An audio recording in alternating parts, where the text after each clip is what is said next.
नमस्कार, आदाब आप सभी को। मेरा नाम है प्राची कौशल और की सीरीज लेकर आप सभी के सामने आ रही हूँ। आज इसका एपिसोड नंबर 1 प्रस्तुत हो रहा है आप सभी के सामने।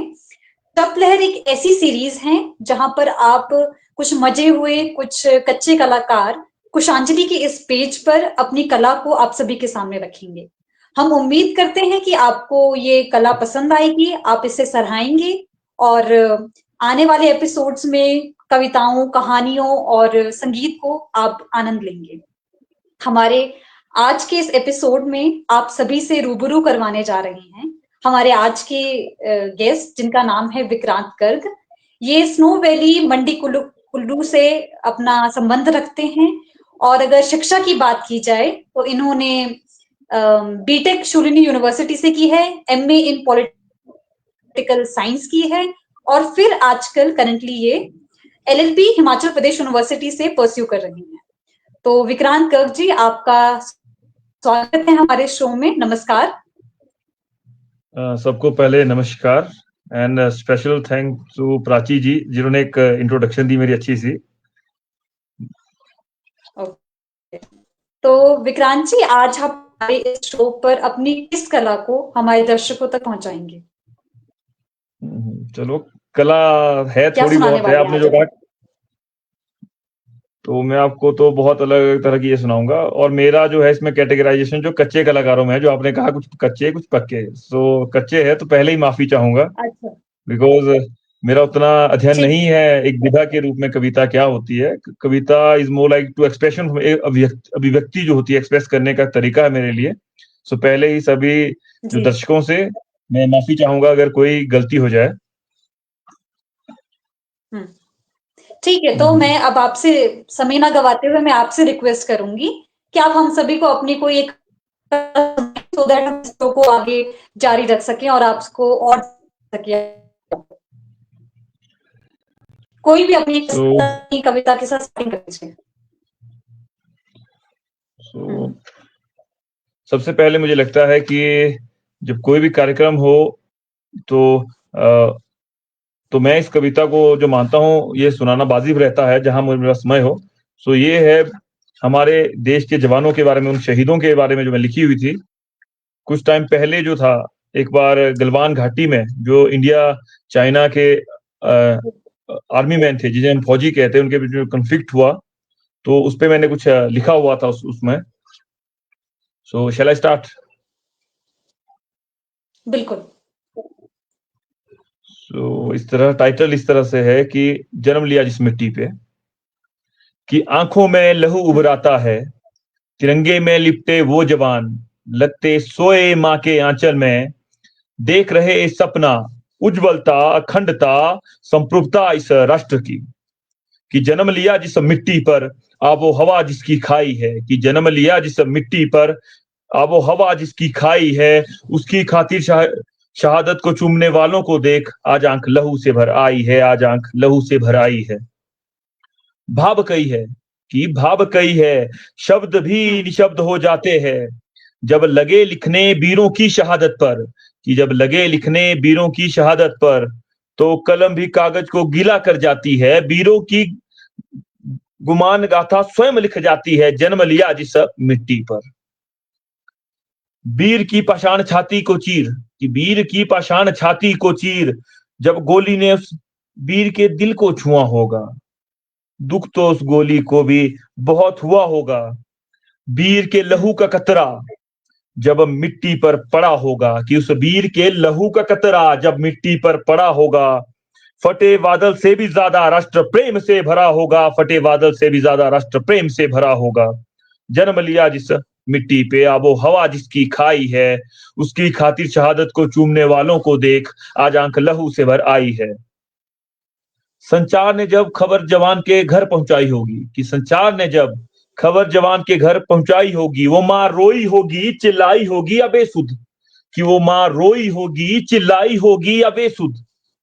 बाब संवेदनाओं से टूटा होगा, कि बाब संवेदनाओं से टूटा होगा, पर फक्र से उसने उस पर अपनी छाती फुलाई होगी। पत्नी की मांग उस दिन सुनी होगी, कि पत्नी की मांग उस दिन सुनी होगी, पर वो भी भारत माँ की जय चिल्लाई होगी, पर वो भी भारत माँ की जय चिल्लाई होगी। उसके नवजात ने जब उसके नवजात ने जब चिता को अग्नि लगाई होगी, तो पक्का सिंध में बैठे उस शैतान के मुखिया को भी शर्म आई होगी, शर्म आई होगी। जन्म लिया जिस सब मिट्टी पर। वो कर्म धर्म का मूल बताते हैं, कि वो कर्म धर्म का मूल बताते हैं, वो कलयुग के प्रत्यक्ष शूरवीर कहलाते हैं, कि वो कर्म धर्म का मूल बताते हैं, वो कलयुग के प्रत्यक्ष वीर कहलाते हैं। वो निस्वार्थता की उच्च कोटि को सिरे चढ़ाते हैं, कि वो निस्वार्थता की उच्च कोटि को सिरे चढ़ाते हैं। स्वयं तो शहादत को प्राप्त कर, कि स्वयं तो शहादत को प्राप्त कर वो कर्तव्यकृत हो जाते हैं, पर जर्रे जर्रे को ये वचन दे जाते हैं। जिस सपने को देख तिरंगे में लिपटे वो जवान, कि जिस सपने को देख तिरंगे में लिपटे वो जवान, वो उज्जवलता अखंडता संप्रभुता, कि वो उज्जवलता अखंडता संप्रभुता को सच कर दिखाना है। विश्व के पटल पर सर्वोपरि भारतीय तिरंगे को लहराना है, विश्व के पटल पर सर्वोपरि भारतीय तिरंगे को लहराना है, भारतीय तिरंगे को लहराना है। जय हिंद। बहुत बढ़िया, वाह। राष्ट्र प्रेम की कविताएं कुछ ऐसी होती हैं कि वो आपके रोंगटे खड़े कर देती है और अंदर से एक अलग ही तरह की भावना आती है। आप आपको मुझे लगता है अगर मैं आपसे एक क्वेश्चन पूछूं। जी बोलिए, कुछ बोल रहे थे आप? मुझे लगता भी है, क्योंकि हमारे देश में जो हम देश के अंदर रह रहे हैं, इसका बड़ा कारण ये है कि हमारी सीमाएं जो है वो सुरक्षित इन जवानों की वजह से, जो चौबीसों घंटे कहीं ना कहीं ड्यूटी दे रहे हैं। और ऐसे ऐसे ज्योग्राफिकल एरियाज में जहां जो आदमी है नॉर्मल लाइफ जी भी नहीं सकता, वहां वो ड्यूटी दे रहे हैं, तो इसके लिए उनके लिए सल्यूट बनता है। तो इसलिए मुझे लगता है ये बहुत जरूरी हो जाता है। जी बिल्कुल, वो इतनी डिफिकल्ट सिचुएशन में हमारी रक्षा कर रहे हैं, तो उनके लिए एक प्रेम में ये कविताएं लिखना काफी कम है हमारी तरफ से। तो चलिए, ये आपकी राष्ट्र प्रेम की तरह का एक इमोशन हो गया। और भी किसी तरह की कविताएं लिखी हो आपने तो वो सुना सकते हैं। So they are some for motivation की है, कुछ और विधाओं की है। सो आप किस तरह के अभी सुनना चाहोगे? आप ऐसा कीजिए, अभी आप मोटिवेशन, अभी शो हमारा स्टार्ट ही हुआ है, तो आप मोटिवेशन वाली कोई कविता सुना दीजिए ताकि हम आपको जान सकें। तो एक पोइट्री थी जो मैंने 2018-19 में लिखी हुई है। सो ये थी कि तुझे चलना है अंगारों पे, कि तुझे चलना है अंगारों पे, जिंदगी इसमें तुझे चलना है, तुझे आगे बढ़ना है, तुझे लड़ना है, तुझे आगे बढ़ना है, तुझे चलना है अंगारों पर अपने सत्य धर्म विचारों पर, तुझे चलना है अंगारों पर अपने सत्य धर्म विचारों पर। यहाँ पाखंड भी अखंड है, कि यहाँ पाखंड भी अखंड है, यहाँ असत्य भी सत्य है, कि यहाँ असत्य भी सत्य है। यहाँ भूखे भी शेर है, चालाक गिद्दरों के ढेर है, कि चालाक गिद्दरों के ढेर है। शेर गुर्राएंगे, शेर गुर्राएंगे, गिद्दड़ झुंड में आएंगे, तेरे पथ में वो मुश्किलें वो लाएंगे, पर तुझे चलना है अंगारों पर अपने सत्य धर्म विचारों पर, तुझे चलना है अंगारों पर अपने सत्य धर्म विचारों पर। अभी तूफान भी आएंगे, कि अभी तूफान भी आएंगे, तुझे घुटनों पे झुकाएंगे, पर तेरे घुटने झुकने से तेरे पथ ना कम हो पाएंगे। मंजिल तेरा इंतजार वहीं करेगी, उसे प्राप्त करने के लिए, हिमालय की चोटी पे चढ़ने के लिए तुझे चलना है अंगारों पर अपने सत्य धर्म विचारों पर, तुझे चलना है अंगारों पर अपने सत्य धर्म विचारों पर। समय अभी और भी विपरीत आएगा, समय अभी और भी विपरीत आएगा, तू स्वयं को मिट्टी में मिला पाएगा, तू स्वयं को मिट्टी में मिला पाएगा।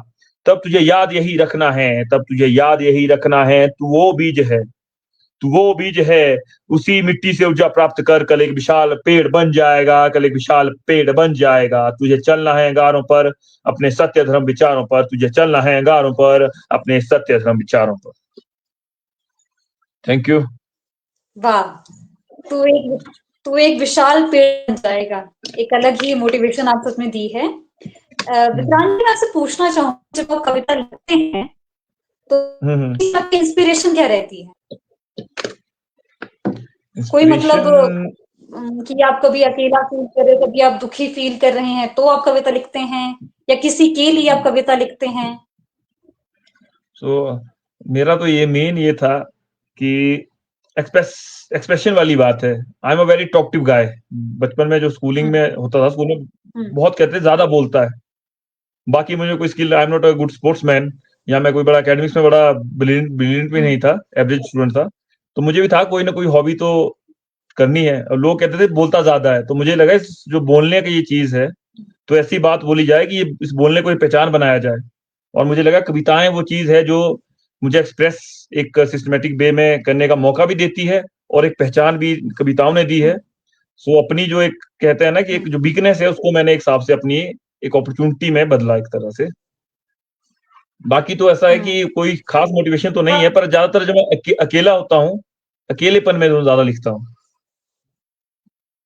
ओके, काफी अलग बात कही है वैसे। ज्यादातर जितने भी हम जो लेखक या कवि होते हैं, ये कहते हैं कि हम काफी ज्यादा इंट्रोवर्ट हैं, किसी से बात नहीं करते हैं, तो हम अब एक पेपर को अपना साथी मानते हैं कि उस पे अपने इमोशंस को लिख सकें। पर आपने एक अलग साइड दिखाई है कि एज अ टॉकेटिव गाय आप लिखना भी उतना पसंद करते हैं। तो लिखना भी करता हूँ जैसे अभी क्योंकि आपने बीच में बोला कि हम्म।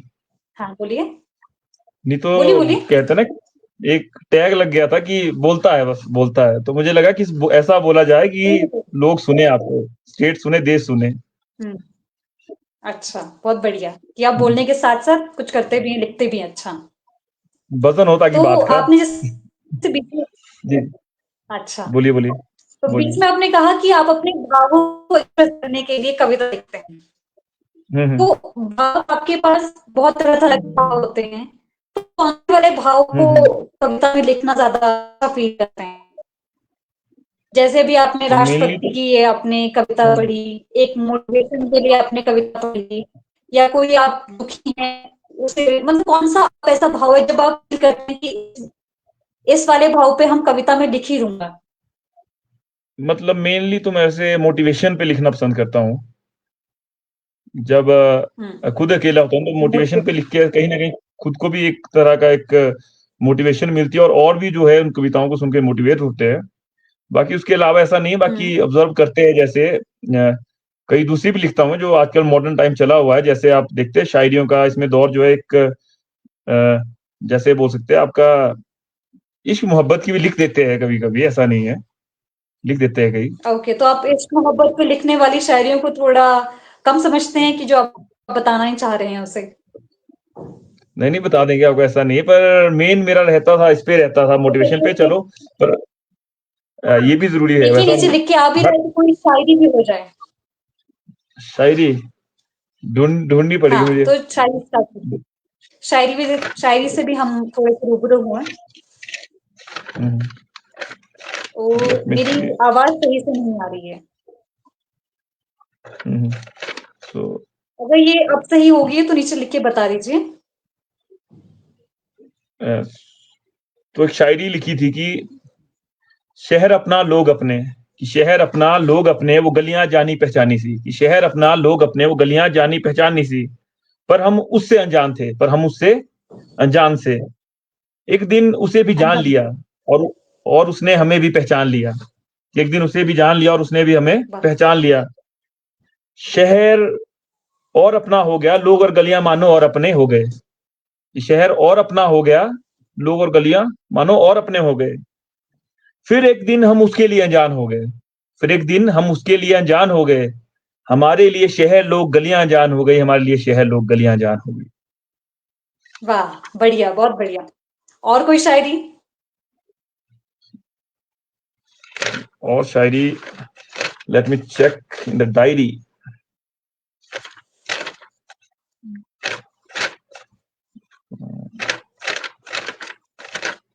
ठीक है जी, ये धन्यवाद है कि बताने के लिए कि वॉइस ठीक है। कि कोई नशा नहीं किया, कि कोई नशा नहीं हुँ, किया फिर भी नशे सा लग रहा। जी। हमेशा दिमाग से फैसले लेने वाले हम, पर अब ना जाने क्यों हम पे दिल हावी हो रहा। हुँ, कि हमेशा दिमाग से फैसले लेने वाले हम, पर अब ना जाने क्यों हम पे दिल हावी हो रहा। ऐसा नहीं कि हमें दिल लगाने से कोई बैर है, कि ऐसा नहीं कि हमें दिल हुँ, लगाने से कोई बैर है। पर हम जानते हैं मुकम्मल नहीं होगा ये इश्क हमारा। आधे अधूरे काम करने का असूल नहीं है हमारा, आधे अधूरे काम करने का असूल नहीं है हमारा। वाह, वाह, वाह! बहुत बढ़िया, बहुत बढ़िया। विक्रांत, मुझे आपसे ये पूछना है कि आपने जिस तरह कहा अपने भावों को एक्सप्रेस करने के लिए कविताएं लिखते हैं, तो क्या कभी आप इन कविताओं को दूसरे रीडर्स तक पहुंचाते हैं हाँ या आप हाँ। ओनली अपने लिए लिखते हैं?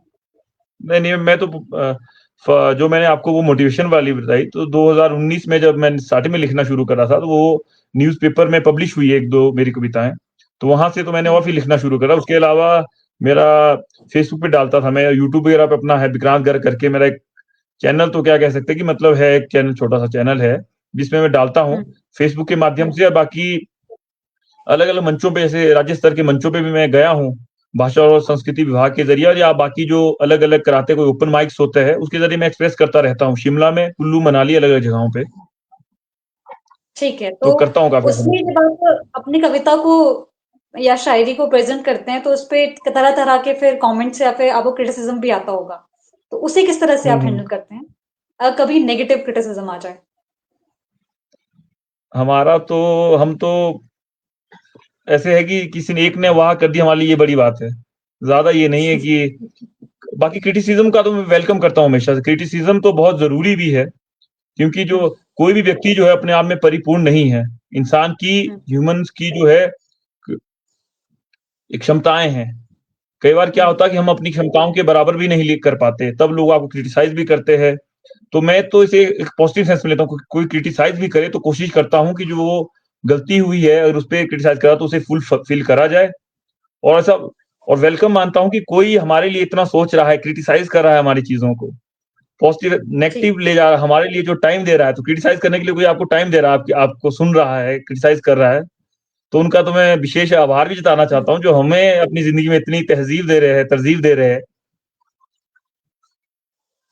ठीक है। ठीक है, मैंने मान लिया आपका कहना है कि क्रिटिसिज्म अच्छा होता है, अगर नेगेटिव भी है तो आपको सुधार करने की उसमें मौका मिल जाता है। लेकिन मैं आपको एक और सिचुएशन देती पॉजिटिव। हूँ कि जी जी, यदि कोई कहता बोलिए। है कि वो अपने भाव, जैसे आपने अभी कहा कि आप अपने भाव को एक्सप्रेस करने के लिए कविता लिखते हैं, लेकिन कोई उसे हम्म। कह दे कि ये कविता ही नहीं है, तो सो मेरा तो एक चीज है, मैं किसी भी स्टेज पे जाता हूँ एज, चाहे स्टेट लेवल का हो, ताकि ताकि कोई और हो, कोई जिला स्तरीय हो या कोई बाहर हो कोई, तो मेरी सबसे पहली लाइन ये होती है कि मेरी, मैं जो कह रहा हूँ ये कविताएं नहीं है, ये एक्सप्रेशन है। क्योंकि कविताओं के उसमें मैंने नहीं बांधा हुआ है कि विधाओं का कुछ एक लिमिट्स होती है। तो मैं पहले ये बात कहता हूँ कि मैं कोई कवि नहीं हूँ, खुद को एक्सप्रेस करता हूँ। लोगों ने कभी कह दिया ठीक है, पर ये मेरा पहला ही रहता है, क्योंकि मैंने विधा के रूप में जो है कविताओं को कभी नहीं समझा कि एक विधा के रूप में हिंदी को पढ़ा हो, साहित्य को पढ़ा हो। साहित्य मेरे लिए है जो अच्छा लगे, इंटरेस्टिंग लगे, उसे मैं अपना लेता हूँ। जैसे आपको मैं एग्जांपल देता हूँ, जैसे मैंने पोइट्री वगैरह शुरू करी, तो इसमें मैंने कोई बड़ा साहित्यकार को किसी को पढ़ा नहीं, बाद में मैंने पढ़ना थोड़ा थोड़ा स्टार्ट करा। मेनली जो मैंने देखा जहां से मुझे मिले, वो चाहे सोशल मीडिया से, चाहे वो न्यूज़पेपर से हो। एक जैसे आपका आज के समय में यूट्यूब पे है, तहजीब हाफी करके है, पाकिस्तान की शायर है, तो मैं उनको भी सुन लेता हूँ। काफी फेमस है। जैरॉन करके आते हैं, तो उनके है एक कान्हा कंबोज करके है, काफी यंग है। तो मेरा ये नहीं है कि एक विधा के रूप में है, ये मैं पहले ही अपने, मैं क्लेम ही नहीं करता। तो जिसे कहना है तो अच्छी बात है, वो जानकार लोग है। अब जानकार लोग तो कहेंगे, अब हमें तो ज्ञान नहीं है इस चीज का, कविता है या नहीं है। तो इस पे मैं पहले ही कहता हूँ कि मुझे नहीं पता कविता क्या है, इट्स ओनली अ एक्सप्रेशन। और मेरी एक और बात भी है, मैं कभी किसी कंपटीशन में नहीं जाता, कंपटीशन वाली जगह पे नहीं जाता, बस परफॉर्म करने वाला वो बात है मेरी। ठीक है, ठीक है। चलिए, काफी अभी थोड़ी बातें हो गई हैं। अभी जो हमारा प्रोग्राम का मेन पर्पस है, कविताओं को थोड़ा जारी रखा जाए। अभी हमें राष्ट्रभक्ति भी हो गई, मोटिवेशन भी हो गई। अब कोई थोड़ा सा माहौल को चेंज करके थोड़ा, कौन सी, अगर दुखी वाली बता रहे थे, कौन सी अकेलेपन वाली, तो वो भी बता सकते हैं। पहले तो आपको अकेलेपन वाली देखता हूँ यहाँ पे। नीचे वैसे किसी की रिक्वेस्ट आई है कि तहजीब आप ही की कोई शायरी आती है आपको, तो वो सुना सकते हैं। तो याद तो अभी नहीं है, अभी सुनना पसंद है, पर याद नहीं करा उनकी। वैसे वैसे मुझे थोड़ी थोड़ी कोई बात कोई अगर याद आए, कोई बात तो उनकी नहीं, मुझे किसी और की, एक और शायर की याद आती है। पाकिस्तानी शायर ने एक की थी कि ना ले इश्क में इम्तिहान साथिया, कि ना ले इश्क में इम्तिहान साथिया कि मैं अनपढ़ हूं, कि ना ले इश्क में इम्तिहान साथिया कि मैं अनपढ़ हूं, तेरी यादों के सिवा मुझे कुछ नहीं आता। वाह। ये भी सुनी थी कहीं से, तब याद थी, तो थोड़ा चलिए आपको मुझे ले आप चलते हैं थोड़ा। कविता ढूंढ रहे थे, उसे सुनाइए। अब कविता मिल गई है तो थोड़ा सुना लेता हूँ आपको कि काश वो मुलाकात ना होती, कि काश वो मुलाकात ना होती, आज ये आंखें यूं नम होके ना रोती, ना होते ये सपने ना बनता कोई अपना, कि ना होते ये सपने ना बनता कोई अपना, ना याद होती ना एहसास होता, काश वो मुलाकात ना होती। चलो मुलाकात हो भी जाती, कि चलो मुलाकात हो भी जाती, पर बात ना होती। चलो बात हो भी जाती, पर इतनी खास ना होती, कि बात हो भी जाती पर इतनी खास ना होती, काश वो मुलाकात ना होती। इस सीने में दिल के होने का एहसास ना होता, कि इस सीने में दिल के होने का एहसास ना होता, शायद तब मैं कभी ना रोता, शायद तब मैं कभी ना रोता। काश वो मुलाकात ना होती, छोड़ो अब अगर वो मुलाकात ना होती, कि अब काश छोड़ो कि अब अगर वो मुलाकात ना होती, शायद ही आवारगी हम पे छा पाती, शायद ही तेरी गली मोहल्ले में हमें कोई ना कोई काम निकल आता, शायद ही तेरी गली मोहल्ले में हमें कोई काम निकल आता, काश वो मुलाकात ना होती। अगर वो मुलाकात ना होती तो शायद ही मैं समझ पाता, गानों में संगीत से ज्यादा मायने लफ्ज रखते हैं, कि शायद ही मैं समझ पाता संगीत में, सॉरी, गानों में संगीत से ज्यादा मायने लफ्ज रखते हैं, शायद ही मैं समझ पाता कि बर्बाद आशिकों की भी जमाने में एक अहमियत होती है, शायद ही समझ पाता प्यार में पागल होना भी कुछ हद तक ही, कि प्यार में पागल होना कुछ हद तक ही पर जायज है, पर जायज है। अगर वो मुलाकात ना होती, शायद ही मैं समझ पाता ये कलम क्रांति के साथ यूं प्यार भी लिख सकती है। अगर ये मुलाकात ना होती, शायद ही मैं समझ पाता प्यार में पागल होना कुछ हद तक ही जायज है, पर जायज है। उस मुलाकात का होना या ना होना कितना वाजिब है, कितना लाजमी है, ये तो मेरी समझ में नहीं, कि उस मुलाकात का होना या ना होना कितना वाजिब है, कितना लाजिम है, लाजमी है, ये तो मेरी समझ में नहीं। पर हाँ, उस मुलाकात का वो एहसास ही प्यारा है, पर हाँ, उस मुलाकात का वो एहसास ही प्यारा है, फिर भी काश वो मुलाकात ना होती, काश वो मुलाकात ना होती, काश वो मुलाकात ना होती। Thank you. बीच से मेरा कनेक्शन छूट गया था, तो जितनी मैं ऐसे सुन पाई ही मुझे काफी ऐसे ही जब कनेक्शन टूटते हैं तो ये चीजें लिखी जाती है ना। बहुत बढ़िया, बहुत बढ़िया। तो चलिए मिलने से मैं ज्यादा आपसे ये कनेक्शन का। पूछना बोलिए, बोलिए, बोलिए। चलिए मैं ये पूछना चाह रही थी कि विक्रांत आप कितने सालों से लिख रहे हैं कविताएं? I think from 2018। 2018 से। 18 से, हाँ। और 19 में जो तो शायद पहली जो कविता मैंने इसमें लिखी है वो 2019 की मैंने इसमें लिखी हुई है, तो इससे पहले से लिखता हूँ। 5-6 साले ठीक है, हो गई, मतलब छह ठीक। सात साले। तो अपनी तो जब आज के टाइम से आप अपने पिछली इन पीछे जाते हैं 2018, 19, 20 अपनी कविताओं को रिविजिट करते हैं, तो आप क्या महसूस हम्म करते हैं अपनी कविताओं के बारे में? किस तरह से मतलब फील करते हैं उन कविताओं के बारे में जब आप पढ़ते हैं? तो उसमें थोड़ा मतलब बिल्कुल रॉ होता था, मतलब जो फील करते थे लिख देते थे, मतलब हुँ, जो फील करा लिख दिया। तो बाद में क्या हुआ, धीरे धीरे जिस तरह सोच समझ आती है, तो फिर बाद में उसको थोड़ा मतलब कांटा छांटा गया। जैसे पेड़ नहीं होता, एक सेब का पेड़ है, तो उसको हुँ, स्टार्टिंग में लगा दे तो बाद में प्रूनिंग की जरूरत पड़ती है, तो वैसे प्रून करा मैंने उन्हीं कविताओं को। ये कविताएं लगभग उसी दौर की है, पर उसमें थोड़ा प्रूनिंग करके जो एक्स्ट्रा, उसमें तो ऐसा था कि सामने वाला समझ आता था कि क्या कहानी क्या है, किसकी कहानी है। अब फर्क ये है कि ये कहानी हुँ, पता नहीं लगता, किस सबको लगता है ये कहानी हमारी कहानी है। पहले था कि जी, ये मेरी कहानी है, मेरे दोस्त की है। अब ऐसा है कि बंदे को लगता है कि ये हुँ, कहानी मेरी भी हो सकती है, किसी और की भी हो सकती है। कहने का मतलब थोड़ा सीख जाता है आदमी कि लोग क्या चाहते हैं। ओके। तो मैं क्या मान सकती हूँ कि आज आप जो लिखाई करते हैं वो रीडर्स के लिए ताकि लोग उससे कनेक्ट कर पाएँ। कैसा लगता है आपको जब कोई हाँ, कहता है कि ये इस वाली कविता की इस लाइन से मैं कनेक्ट कर पा रहा हूँ, सो रिलेटेबल वाला जो कमेंट आता है, उस कमेंट को कैसा लगता है? वो तो बहुत खुशी होती है, क्योंकि अब मैं यही बात है कि अब कोशिश ये रहती है कि लोगों को टच करे। अब मैं बहुत खुशी होती है कोई ये कहे कि कोरिलेट करते हैं, तो खुशी होती है। और मेनली लोग जो कोरिलेट करते हैं वो यही करते हैं, इस कनेक्शन का टूटना और जुड़ना। मतलब ये प्यार मोहब्बत वाली ज़्यादा लोग कोरिलेट करते हैं, because we are in university, so youngsters का मेन तो ये रहता है। साथ में लोग मोटिवेशन को भी अप्रिशिएट करते हैं बहुत, कॉमन ऐसा चीज है नहीं ये। है। आज खुशी तो मिलती है। जी। Okay okay okay. कोई और कविता जो हुँ, आपके पास पड़ी हो जो हम आपको सुनाना चाहते हो उन सबको? अब आपको कोई है कविता इसके अलावा? सो एक सुना देते आपको एक कविता सुना देते हैं कि जिसकी वजह से मैं लिखता हूँ। हम्म। सुनना चाहते हो किसकी वजह से लिखता हूँ मैं? हाँ हाँ बिल्कुल। हम जानने के लिए उत्सुक है कि क्या आपको इंस्पायर करता है, किस वजह से कविता आपकी शुरू हुई है। चलो बता देते हैं आपको किसकी वजह से हम लिखते हैं। सो कि जी हम जानना चाहेंगे। पर घर वाले भी देख रहे होंगे थोड़ा। हाँ, आपके पास ऑप्शन है कि आप शेयर ना करें उन लोगों से। हाँ, चलिए। ये है कि ये इस तरह से है कि ओके। मेरी सबसे खास वो है, मेरी सबसे खास वो है, मेरे सबसे पास वो है। दिन के उजाले से ठीक पहले वो चली जाती है, कि दिन के उजाले से ठीक पहले वो चली जाती है, पर रात की ओढ़न से ठीक पहले वो चली आती है। कि रात की ओढ़न से ठीक पहले वो चली आती है, वो कंबल में खुद को सुता लेती है।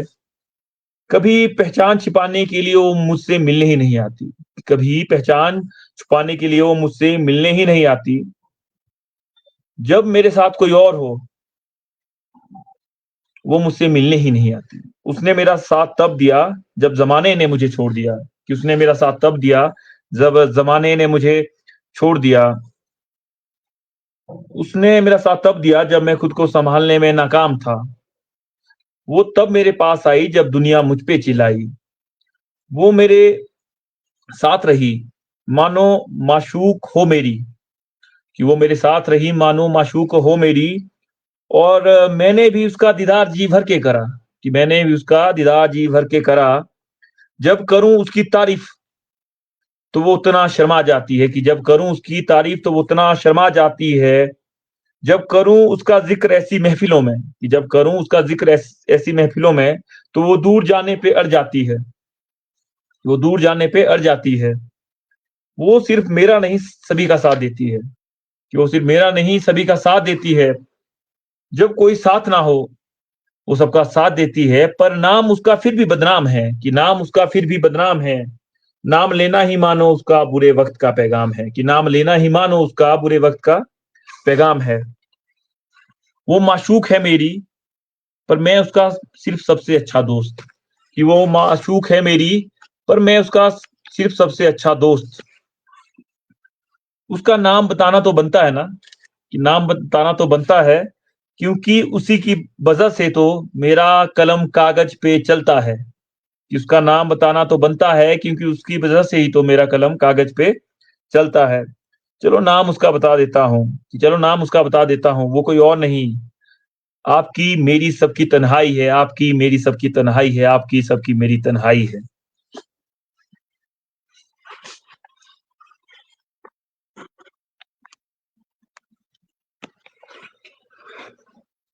सॉरी मेरा माइक ऑफ था। किस तरह का मोड आया लास्ट लाइन पे, हम कुछ और सोच रहे थे और ये कुछ लास्ट में अलग ही चीज आई है। चलिए आपने उस खास का नाम बता दिया। क्या ये सच है क्या? तन्हाई में ही तन्हाई लिखते हैं तो आप? मुझे लगता है सबकी खास होती है, जब कोई आपके साथ नहीं होता तन्हाई आपके साथ होती है। मेरे लिए तो सच है। ठीक है। तो हमेशा आप कविताएं उन बाकी चीजों के सब बारे में कहाँ लिखते हैं? मैंने कहा कहाँ हम हमारे जैसे सब कहाँ तन्हा होंगे। कईयों के तो यहाँ पर साथ में दोस्त होंगे, तो हमारे साथ में तन्हाई ही रहती है। चलिए बढ़िया। हो सकता है कि ये तन्हाई आपकी एक दिन जरूर खत्म होगी। मेरी नहीं आवाज नहीं, आ रही है जरूरी ना? है मुझे तो। Yes yes, you are audible. Okay okay. तो चलिए एक क्वेश्चन मैं ये पूछ सकती हूँ आपसे कि आप हमेशा उन चीजों के बारे में लिखते हैं जिन्हें आप एक्सपीरियंस कर चुके हैं, या उन चीजों के बारे में लिखते हैं जिनके बारे में आप इमेजिन करते हैं, एक फिक्शनल वर्ल्ड के बारे में? नहीं नहीं नहीं, इसमें मैं फिक्शनल भी करता हूँ, और ये भी मेरी कोई पर्सनल एक्सपीरियंस नहीं है। कोई जैसे सोसाइटी में देखते हैं दोस्तों का रहता है उसको देख के, ऐसा नहीं है, मेरा पर्सनल नहीं है ये कि किसी काश वो मुलाकात ना होती, तन्हाई इतना भी नहीं है थोड़ा। कहने का मतलब ये, कई चीजें फिक्शनल भी करता हूँ, कई चीजों को देख के भी करता हूँ, मिक्स रहता है मेरा। कई चीजें इमेजिनरी भी रहती है, कई दूसरों के एक्सपीरियंस को, हम्म। कई ऐसी बातें होती है जो हमें लगती है उसे भी लिख देता हूँ, ऐसा नहीं है। ओके, अलग तो अलग फिर तरह की है। यहाँ से मेरा एक नया प्रश्न ये भी उठता है कि कई बार एक लिखते वक्त एक राइटर्स बैरियर आता है कि आप कुछ चीज कॉम्प्लेक्स इमोशंस होते हैं, आप उनको फील कर रहे हैं पर उनको आप लिख नहीं पा रहे हैं, या आप लिख पा रहे हैं पर आपको लग रहा है कि ये वैसा जैसा आप फील कर रहे हैं वैसा ये लिख कर नहीं आ रहा है, तो आप उस वाली हम्म। सिचुएशन से कैसे डील करते हैं? ये चीज तो होती है, ये चीज तो बहुत बार होती है। कई बार सोचता हूँ किसी चीज पे लिखना है, मतलब फील भी पूरा होता है पर उसको एक्सप्रेस नहीं कर पाते। हम्म। कई कविताएं मेरी ऐसी है, वो एक आधे स्टेंजा से आगे जा ही नहीं पाती है। तो इसमें तो ऐसा रहता है, कोशिश तो करता हूँ बहुत लिखने बुरी पर, नहीं छुट्टी लिख, है। कई बार ऐसा होता है, कई बार तो ऐसा रहता है कि पोइट्री में जो लिखता हूँ ना, कई बार एक बार बैठ गया, 1 डेढ़ घंटे में कर दी, शाम को उसे फाइनल कर दिया। कई बार ऐसा होता है कि एक चीज पे हम्म। लिखने की कोशिश, 2 3 दिन स्पेशल बैठ जाता हूँ, छुट्टियां हो हम्म। या कभी फ्री हो तो लिखने को सुबह शाम नहीं लिख पाता। कई बार हफ्ते हफ्ते तक नहीं लिख हम्म। पाता, वो चीज पूरी नहीं होती।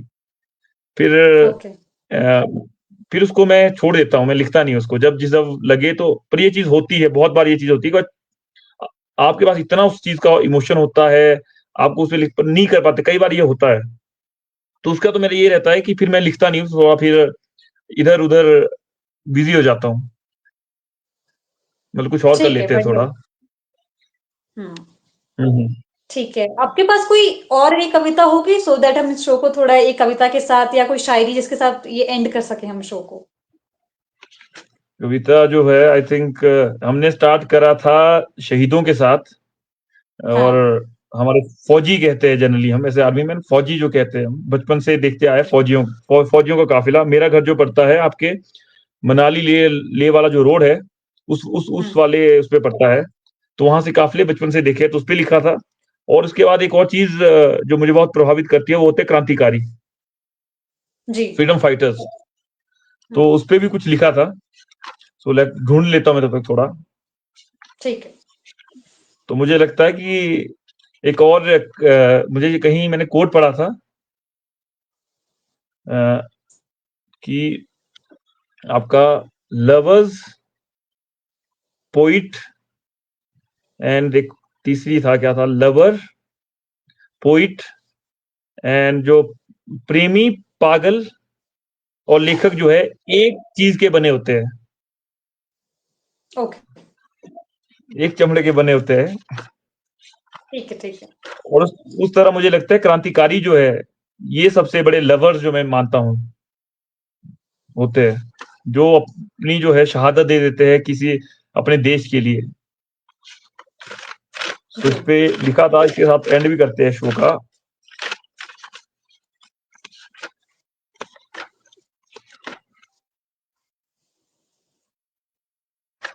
पता नहीं कहाँ कहाँ लिखी थी, कब कब लिखी थी, ढूंढनी पड़ रही है। जी जी जी, बिल्कुल। सो ये लास्ट कविता है कि क्या ये वो वाली आजादी है, कि बात करूं मैं भगत सिंह की या राम प्रसाद बिस्मिल की, कि रात बात करूं मैं भगत सिंह की या राम प्रसाद बिस्मिल की, या अशफाक उल्लाह खां की या चंद्रशेखर आजाद की, या अशफाक उल्लाह खां की या चंद्रशेखर आजाद की। और ना जाने कितने नाम हैं, और ना जाने कितने नाम हैं, और ना जाने कितने नाम हैं। शहीदों की तो शहादत ही सबसे बड़ी पहचान है, शहीदों की तो शहादत ही सबसे बड़ी पहचान है। ये वो थे जिन्होंने भारत की शक्ति उस अंग्रेजी राज को बतलाई थी।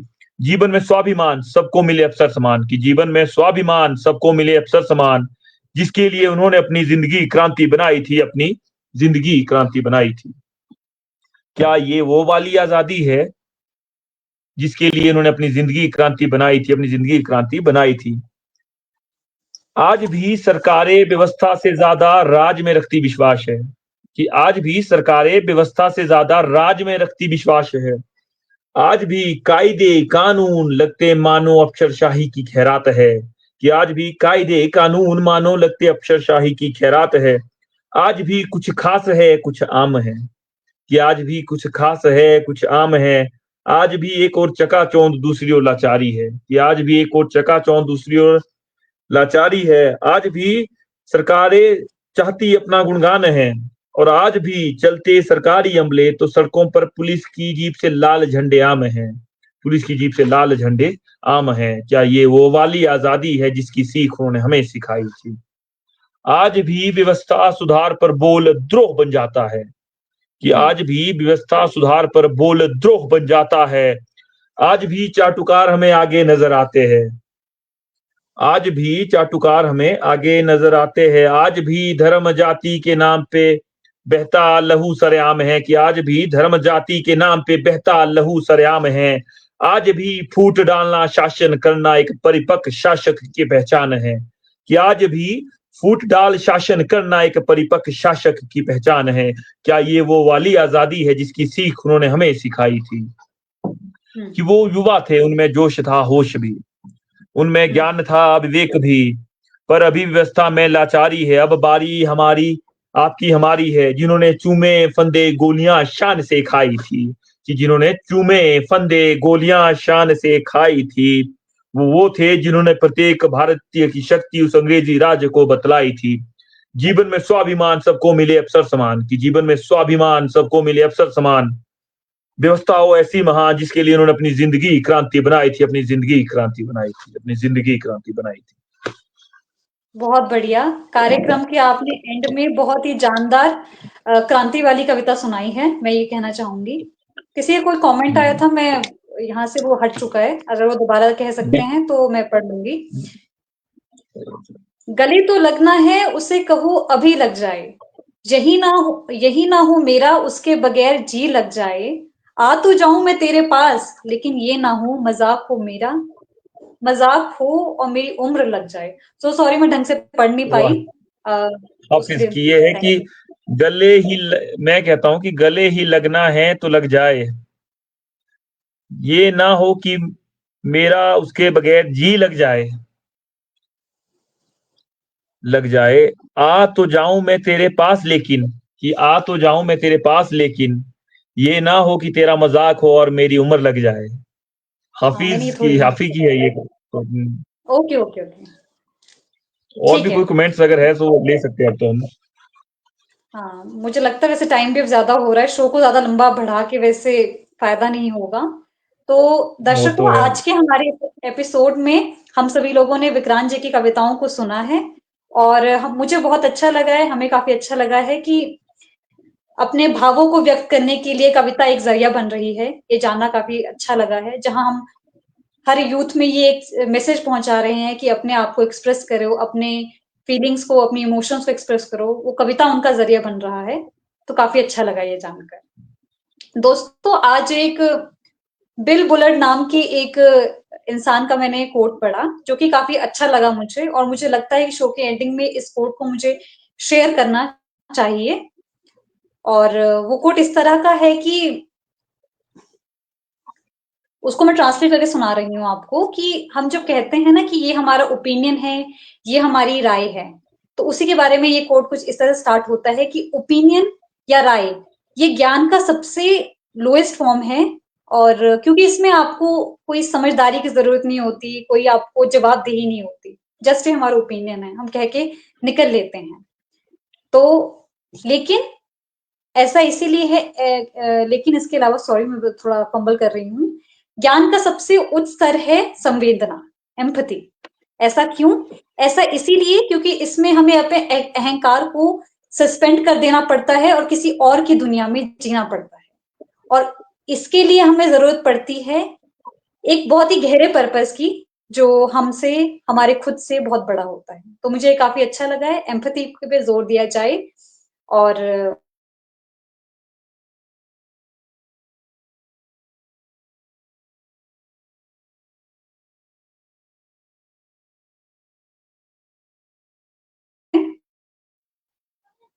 इस बार ही मेरा शायद कनेक्शन छूट पड़ा है। मेरा वैसे ये रिकॉर्ड आज भी जारी है कि मेरा फर्स्ट एपिसोड, सेकंड एपिसोड हर बार कनेक्शन खराब ही निकलता है, तो इस बार भी ये रिकॉर्ड बना रहा है। होपफुली अगली बार कुछ सुधार होगा, ऐसी मैं उम्मीद कर सकती हूँ। पर विक्रांत जी धन्यवाद, आपने इस शो को संभाला और अपनी थैंक प्यारी यू। प्यारी कविताएं सुनाई। होपफुली आपकी कविताओं को श्रोता मिल गए होंगे और किसी ना किसी को जरूर ये कनेक्ट कर पाई होंगे, वो नीचे कमेंट कर देंगे, सो रिलेटेबल, सो रिलेटेबल। हमें अच्छा लगेगा। अगली बार मिलते हैं थैंक अगले यू। रविवार को किसी और गेस्ट के साथ, किसी और कलाकार के साथ, और कला को सराहने के लिए। इसी के साथ इस शो को एंड करते हैं। धन्यवाद, धन्यवाद आपका विक्रांत जी, अच्छा लगा। Thank you. Thank you. Okay.